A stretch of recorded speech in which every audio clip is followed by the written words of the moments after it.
Fala pessoal, sou o professor Marcelo Santiago e hoje eu queria falar um pouco com vocês características gerais da filosofia moderna. Vamos lá?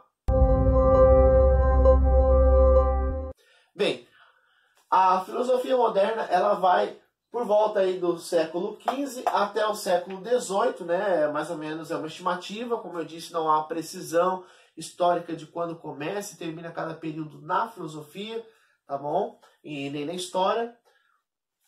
Então, aqui eu trouxe alguns pontos de transformações no mundo, tá? E alguns pontos também de discussão aí dentro da filosofia moderna, que vai aí permear todo esse período, né, de transformações. Veja que a filosofia ela sempre acompanha essas transformações que ocorrem na sociedade, né? Ela nunca está à parte totalmente, né? A gente percebe que a filosofia está muito enraizada no que está acontecendo. A filosofia e a história andam juntas, tá? Não tem como você dissociar uma coisa da outra.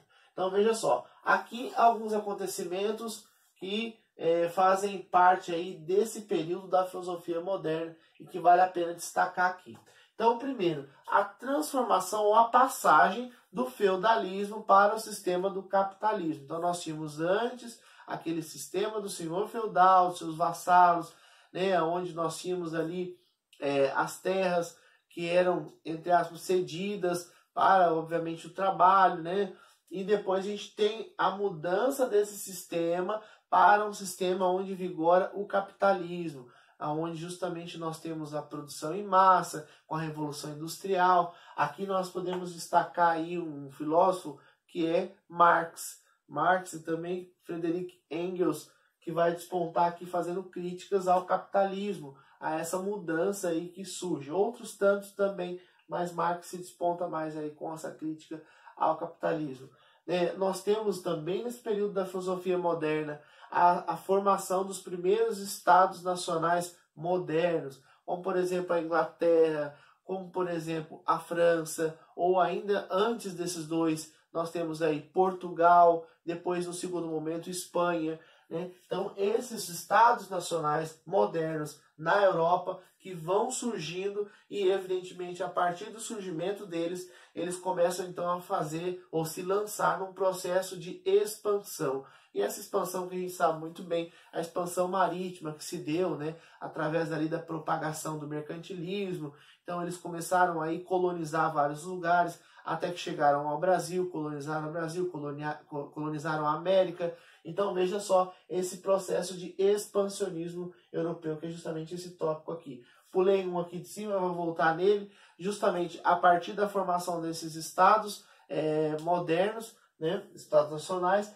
nós temos então aí um grande destaque para o sistema político, né, justamente do absolutismo. O que é o absolutismo? Eu tenho um monarca, que é o rei ou o imperador, e ele, evidentemente, ele é todos os poderes concentrados na figura dele, não como a gente tem hoje o poder legislativo, judiciário, executivo separados, independentes, esses que conversam no sentido de colaborar um com o outro, né? Não temos isso. Na figura do monarca, na figura do rei, do imperador, nós temos aí a concentração de todas as decisões, de todas as instâncias da sociedade numa única figura, que é a figura justamente do rei. Então nós temos esse sistema do absolutismo, evidentemente, aí despontando junto com o surgimento desses estados nacionais. Aqui a gente poderia citar aí Maquiavel, Nicolau Maquiavel, que vai fazer aí uma análise aí na sua obra principal,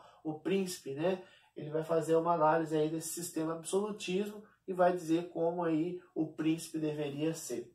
Depois nós temos também, nesse mesmo período, a Reforma Protestante, tá? A Reforma Protestante de Martim Lutero está acontecendo também nesse período da modernidade. Nós temos aí o foco muda, nós temos ali no período medieval o foco na fé, na igreja, em Deus. Aqui nós temos o foco na ciência. Agora a conversa é ciência, tá? Então nós temos aí uma busca por fazer com que o conhecimento ele agora seja científico. Eu não vou aceitar o conhecimento pautado em revelações bíblicas. se esses conhecimentos não forem, evidentemente, provados com a minha razão, se eles não forem provados cientificamente, eu não vou acreditar. O foco agora, a credibilidade agora está na ciência. Podemos dar um grande destaque aí para Augusto Comte, que é o pai do positivismo, que é uma outra corrente da filosofia também, tá?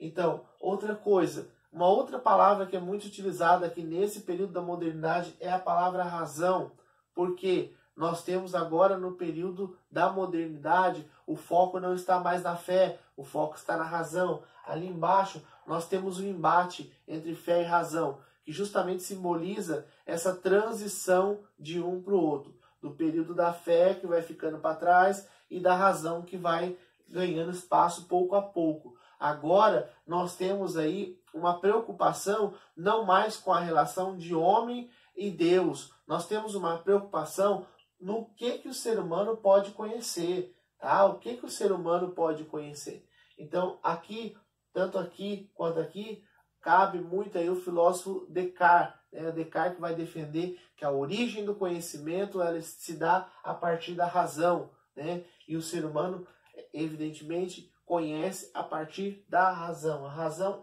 é o fator inicial para o ser humano conhecer as coisas, tá? Então nós temos aí o embate do conhecimento. Aqui nós temos Descartes, que vai falar sobre o conhecimento através da razão, Hume, que vai falar, David Hume, que vai falar justamente que o conhecimento ele se dá primeiramente pelas experiências, as experiências que conduzem, evidentemente, ao conhecimento. Então, que é um embate que se tem aí também na filosofia moderna. E nós temos, então, evidentemente, com essas transformações, nós não podemos deixar de dizer que antes, quando nós temos o período medieval, nós temos o que nós chamamos de teocentrismo, teo de Deus, centrismo, centro. Então, veja, teocentrismo é Deus no centro. Aqui nós temos antropocentrismo, antropos, que é o homem, antropocentrismo, o homem no centro. O homem passa a ser justamente o centro da discussão, tá certo? O homem passa então a ser o protagonista e não mais aquele que é o estudioso, é uma criatura de Deus, né? O estudioso de Deus. Não, ele é o centro, é a razão, é o conhecimento, tá certo? É o homem que está em destaque. E depois eu coloquei também aqui a invenção da máquina a vapor, como obviamente um sinal de progresso, né? Também nós temos aí, podemos citar as indústrias que vão surgindo aí a partir do processo do capitalismo e da Revolução Industrial. A própria criação da imprensa, isso também favorece muito para a difusão do conhecimento. Eu não coloquei aqui, mas poderíamos colocar também o iluminismo, que é justamente outra mudança que aconteceu ali, né, no período da Revolução Francesa. E o iluminismo vai sair dali alguns filósofos que vão ser de grande importância para essa difusão do conhecimento, a enciclopédia ali de Diderot, D'Alembert, que vai justamente falar ou tentar fazer a sistematização, a reunião desses conhecimentos, tentando aí, evidentemente, espalhar ou difundir o conhecimento. Isso se dá a partir da possibilidade viabilizada da imprensa, né? A imprensa viabiliza esta impressão de livros, essa impressão de jornais. Isso facilita muito, né? Essa modernização facilita muito na veiculação das informações e, evidentemente, no progresso. Tá bom? Eu espero ter ajudado vocês na compreensão dessas características gerais da filosofia moderna e a gente se vê na próxima para falar um pouco sobre outros filósofos que fizeram parte aí da filosofia moderna. Até a próxima. Obrigado.